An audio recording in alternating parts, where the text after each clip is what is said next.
Vote दे दिया। आपकी नजर में वसीम भाई चुनाव जीत रहे थे, आपने वसीम भाई को वोट दे दिया। आपकी नजर में इलियास भाई चुनाव जीत रहे थे, आपने इलियास भाई को वोट दे दिया। 4 वोट थे, वो भी 4 जगह बट गए, तुम खत्म हो गए। ये साजिश है कि जब तुमसे कहा जाएगा कि तुम्हें भाजपा को हराना है, सबसे पहले तुम हार जाओगे, क्योंकि जो हराने के लिए वोट डालता है वो कभी नहीं जीत सकता, वो कभी नहीं जीत सकता। तुमने कभी सोचा है? क्यों नहीं सोचते हो ये? क्या तुम इसी के लिए पैदा हुए हो? पहले कांग्रेस के दलाल हुआ करते थे मुस्लिम लीडर, अब भाजपा के दलाल होने लगे। 8,000 करोड़ रुपए का मालिक वो दलाल है, वो पैसे से बिक जाएगा।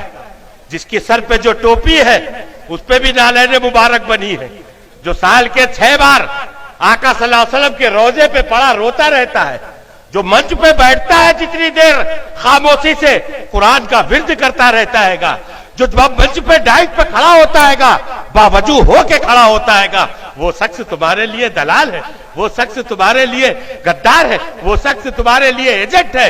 लानत है ऐसी सोच के ऊपर, लानत है ऐसी सोच के ऊपर। कब बदलोगे इस सोच को तुम? अभी आम आदमी पार्टी चुनाव लड़ने आ रही है 403 पे, किसी ने नहीं कहा वोट कटेगा। बहुजन समाज पार्टी 300-403 पे लड़ेगी, किसी ने नहीं कहा कि वोट कटेगा।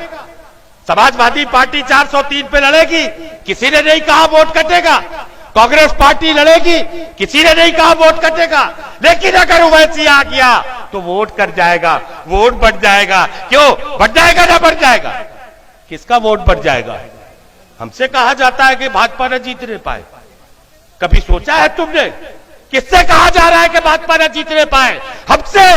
एक मुसलमान ही तो है जो भाजपा को वोट नहीं देता और उसी से कहा जाता है भाजपा न जीतने पाए।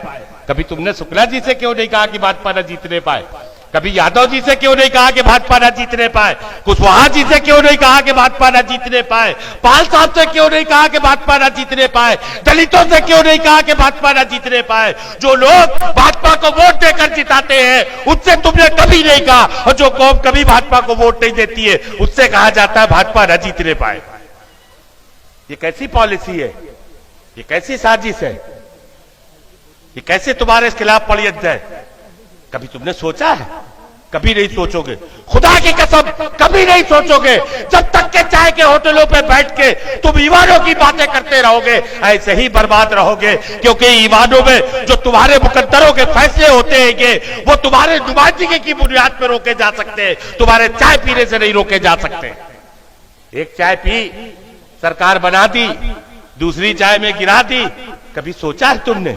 उत्तर प्रदेश जैसा सूबा, 24 करोड़ की पॉपुलेशन, 20% मुसलमान, यानी समथिंग 5 करोड़ मुसलमान। 2014 में एक भी सांसद तुम्हारा नहीं जीता, तुम्हारी नुमाइंदगी खत्म कर दी गई। लेकिन तुम न जागना, तुम कभी न बेदार होना, तुम कभी न सोचना।